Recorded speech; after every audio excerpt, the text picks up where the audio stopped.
नमस्कार, मैं जितेंद्र जैन और आप देख रहे हैं खबर समय जगत। आइए नजर डालते हैं आज की कुछ ताजा तरीन खबरों पर। भोपाल चिकित्सा शिक्षा मंत्री विश्वास सारंग ने बताया है कि कोरोना संक्रमण को लेकर पहले भी मुख्यमंत्री ने स्पष्ट कर दिया है कि प्रदेश स्तर पर कोई भी निर्णय नहीं लिया जाएगा, चाहे वह लॉकडाउन को लेकर हो, चाहे कोरोना कर्फ्यू को लेकर हो। सारे निर्णय क्राइसिस मैनेजमेंट की बैठक में लिए जाएंगे, क्योंकि यह जिले का मामला है।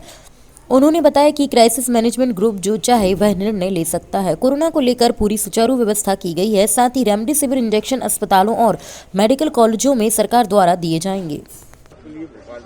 देखिए, कोरोना का संक्रमण लगातार फैल रहा है, संकट बहुत बड़ा है और हम लगातार हमारे बिस्तरों में मध्य प्रदेश में इजाफा कर रहे हैं जिसपे कोरोना मरीजों का इलाज हो सके। और उसके साथ ही ऑक्सीजन एक हमारे लिए बड़ी चुनौती है। वैसे तो मध्य प्रदेश में हम लगातार हमारी आपूर्ति और खपत के अनुपात को मेंटेन किए हुए हैं। जैसे कल मध्य प्रदेश में हमें 270 मैट्रिक टन ऑक्सीजन की जरूरत थी और हमें 295 मैट्रिक टन ऑक्सीजन प्राप्त हुई। माननीय मुख्यमंत्री जी के निर्देश पर मध्य प्रदेश में हमने अलग से ऑक्सीजन का कंट्रोल रूम स्थापित किया है, जिसमें ऑक्सीजन की आपूर्ति और उसकी खपत पर पूरी तरह निगरानी रखी जा रही है। और उसके साथ ही हमें ऑक्सीजन के अल्टरनेट सोर्सेस को भी ध्यान में रखना था और इसीलिए ये निश्चय किया है कि हम ऑक्सीजन कंसंट्रेटर बड़ी संख्या में मध्य प्रदेश में खरीदेंगे। और आज उसी तारतम्य में ये ऑक्सीजन कंसंट्रेटर हमें प्राप्त हुए हैं। इसको आज हम विभिन्न स्थानों पर भेज रहे हैं। लगभग पहली खेप में हम 2000 ऑक्सीजन कंसंट्रेटर खरीद रहे हैं। ये प्रदेश स्तर पर है। हर जिले के कलेक्टर को भी ये निर्देश दिए हैं कि वो अपने अपने जिलों में अपनी रिक्वायरमेंट के हिसाब से ऑक्सीजन कंसंट्रेटर उपलब्ध कराएं। आज ये 150 की खेप हम भोपाल के विभिन्न स्थानों पर दे रहे हैं। और ऑक्सीजन कंसंट्रेटर जो एटमॉस्फेयर की रूम की एयर है उसी को मेडिकल ऑक्सीजन में कन्वर्ट करता है। 5 लीटर तक इसका आउटपुट है और ऑक्सीजन सपोर्ट बिस्तर के लिए ये बहुत उपयोगी है। हमारी प्लानिंग है कि हम ऑक्सीजन कंसंट्रेटर के माध्यम से मध्य प्रदेश में ऑक्सीजन की खपत को लगभग 15 से 20% जो हमारी मेडिकल ऑक्सीजन है उसको सब्स्टिट्यूट करें। ये एक बड़ी राहत होगी। ये एक हमारा बड़ा कदम है। जिस प्रकार से ऑक्सीजन के मामले में पहले भी बताया है कि ऑक्सीजन के टैंकर को हमने एम्बुलेंस का दर्जा दिया है और उसके लिए माननीय मुख्यमंत्री जी ने निर्देश दिया है कि अब ऑक्सीजन का जो टैंकर आएगा उसके लिए ग्रीन कॉरिडोर बनाया जाएगा और एक पुलिस की पायलट गाड़ी उसको पायलटिंग करती हुई लेके आएगी, जिससे समय से ऑक्सीजन मरीजों तक और अस्पतालों तक पहुंच सके।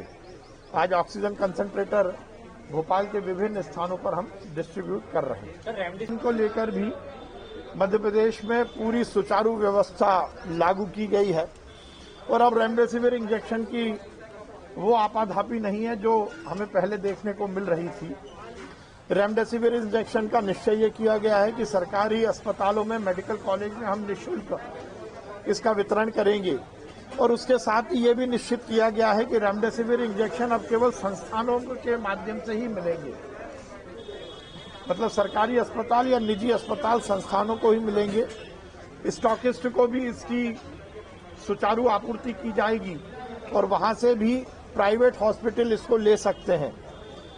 और सरकारी स्तर पर भी डिस्ट्रीब्यूशन केवल और केवल संस्थानों को ही होगा, किसी व्यक्ति विशेष को ये इंजेक्शन नहीं मिलेगा।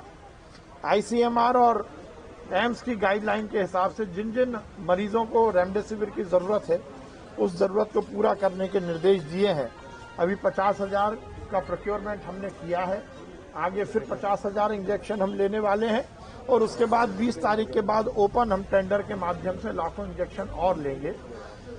हर व्यवस्था को चुस्त दुरुस्त करने का कोशिश मध्य प्रदेश की सरकार कर रही है। माननीय मुख्यमंत्री जी स्वयं सभी व्यवस्थाओं की समीक्षा कर रहे हैं। सर ये लॉकडाउन को देखिए, कोरोना संकट से उबरने के लिए कोरोना की चेन को तोड़ना बहुत जरूरी है और उसमें जनता की मांग पर, व्यवसायिक संगठनों की मांग पर कोरोना कर्फ्यू मध्य प्रदेश के विभिन्न स्थानों पर लगाया गया।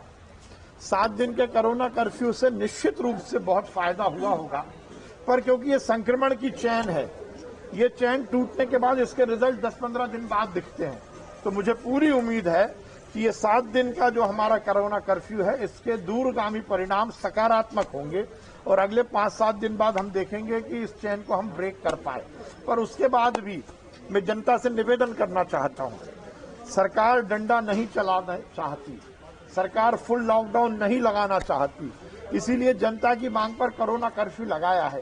पर कोरोना कर्फ्यू का मतलब है जनता कर्फ्यू, मतलब स्वयं जनता आत्मानुशासन से बिना वजह भीड़ इकट्ठी ना करे, बिना वजह लोग सड़क पर ना घूमे, अपनी और अपने परिवार की सुरक्षा और रक्षा केवल और केवल संक्रमण से बचने से ही होगी। इसलिए मैं जनता से अपील करता हूं कि इसका पालन करें और संक्रमण से अपने आप को बचाएं। सर बढ़ाया जा सकता है? बीजेपी के नेता भी कई देखिए, कोरोना किसी वर्ग विशेष को देखकर नहीं आता कि नेता को लगेगा जनता को नहीं लगेगा या जनता को लगेगा नेता को नहीं लगेगा। ना अमीर, ना गरीब, ना गांव, ना शहर, संक्रमण कहीं भी फैल सकता है, किसी को भी लग सकता है। जो भी संक्रमित हुए हैं, मैं प्रार्थना करता हूं भगवान से कि वो जल्द से जल्द ठीक हो। भोपाल से खबर समय जगत के लिए संवाददाता शक्ति भारती की report. For latest news, subscribe to our channel and press the bell icon.